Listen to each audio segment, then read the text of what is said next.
ছাত্র বন্ধুদের প্রতি আমাদের অনুরোধ, তোমাদের বিশাল একটা কাজ তোমরা আমাদেরকে করে দিয়েছো। আমরা এই জাতি চিরদিন তোমাদের কাছে ঋণী থাকবো ইনশাআল্লাহ।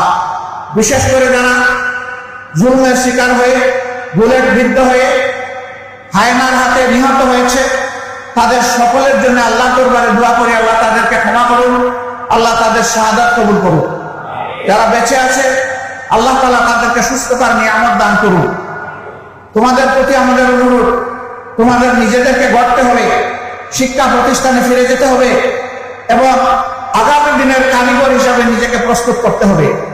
এবার তোমরা জাতির জন্য যে ত্যাগ স্বীকার করেছো, এইটাই যেন জীবনের শেষ ত্যাগ স্বীকার না হয়, বরঞ্চ এটা যেন শুরু হয় এবং জীবনের শেষ মুহূর্ত পর্যন্ত তোমরা যেন জাতিকে কিছু দিয়ে যেতে পারো।